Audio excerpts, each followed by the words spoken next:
Untuk mengetahui perkembangan terkini, kita sudah terhubung dengan reporter Haidar Faisal di lokasi. Selamat pagi Faisal, bagaimana untuk perkembangan terkini di sana?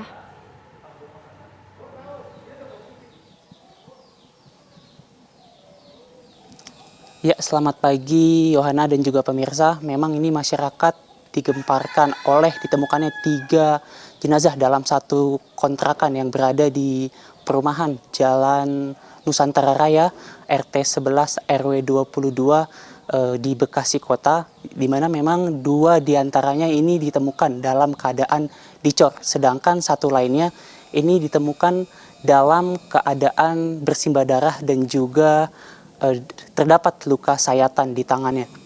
Dan pemirsa, untuk mengetahui informasi lengkapnya telah hadir bersama saya di sini Ketua RT setempat, yakni Bapak Purwo Darmanto.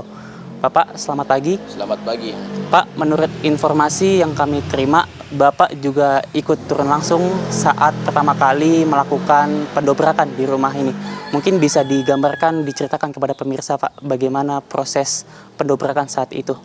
Ya, memang pada saat itu kami pengurus RT ikut mendobrak setelah mendapat izin dari keluarga beliau, terutama adik dan ibunya, karena walaupun bagaimana kita perlu izin, Pak Polisi juga perlu izin untuk kepastiannya. Setelah mendapat izin, kami, Pak Polisi, dan perwakilan dari keluarga perempuan dan laki-laki ikut mendobrak, masuk, dan diawali dengan keamanan kami, Pak Iwan ikut mendobrak pintu tersebut. Kemudian kami masuk yang diawali dengan Pak Polisi tersebut.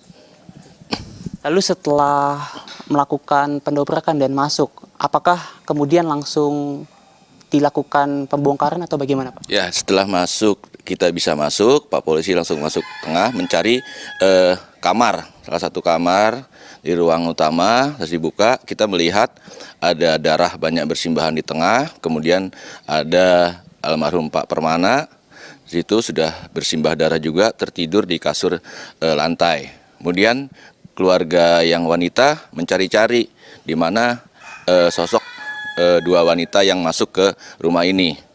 Tidak diketemukan, tapi kami menemukan ada gundukan cor-coran yang lokasinya di bawah tangga. Itu, Pak. Oke, Pak. Bisa digambarkan, Pak, apakah saat masuk, apakah rumah dalam keadaan berantakan begitu, habis terjadi pertikaian, ataukah mencium ada aroma-aroma tak sedap, Pak?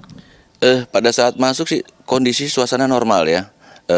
Hanya ada bekas minuman gelas ya di meja, dan tempat yang lain juga bersih, sama, nggak ada yang hal-hal mencurigakan ya. Cuman kita lihat itu tadi, setelah dibuka ada simbah darah, ada korban lagi di kasur, kemudian ada gundukan cor-coran di bawah tangga.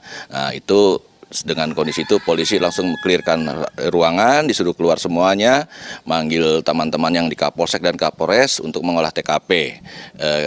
Ada apa yang digundukan cor-coran itu yang sebenarnya.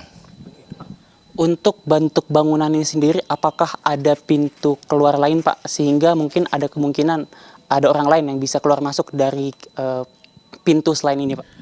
Pintu rumah ini kan ada pintu utama dan pintu samping yang kita tahu, dan ada arah tangga ke atas yang untuk semacam loteng gitu ya. Saat ini kita masuk, posisi hanya 2 pintu itu, yang di atas tertutup sih, Pak. Nggak ada yang arah keluar masuk dari atas. Tapi Pak, untuk Bapak Permana sendiri yang memang terduga pelaku, ini bagaimana sosok beliau di mata warga ataupun mungkin terutama di mata Bapak sebagai Ketua RT, Pak?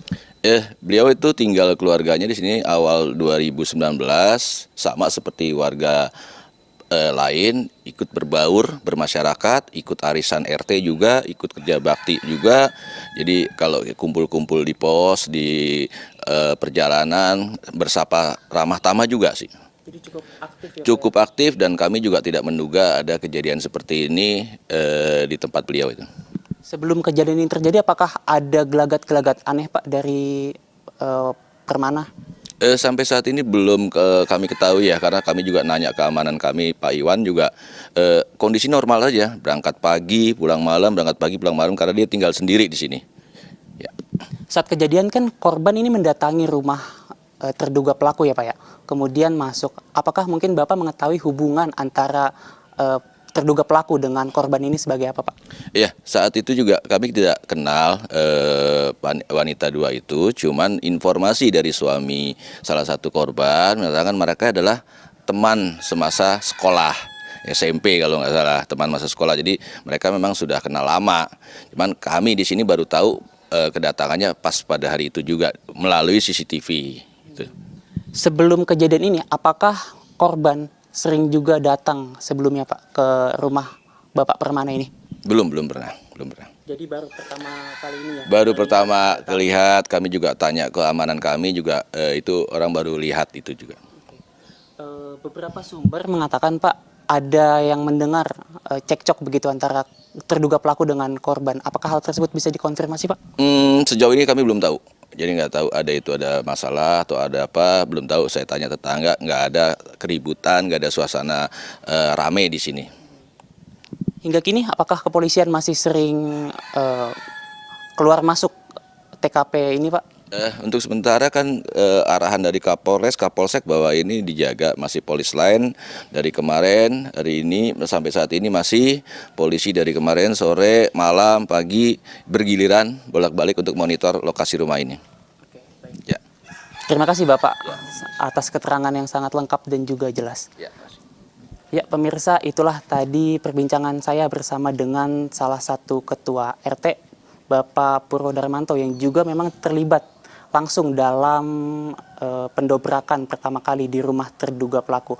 Yang mana memang saat ini perlu diketahui bahwa pihak kepolisian juga telah membawa kedua korban, yakni Heni Purwaningsi dan juga Yusi ke Rumah Sakit Polri untuk melakukan otopsi guna mengetahui penyebab pasti dari kematian. Dan juga tentu pihak kepolisian masih terus menyelidiki kasus ini dan juga mendalami apa motif dari pembunuhan yang terjadi terhadap kedua korban tersebut. Untuk sementara demikian, kembali ke studio.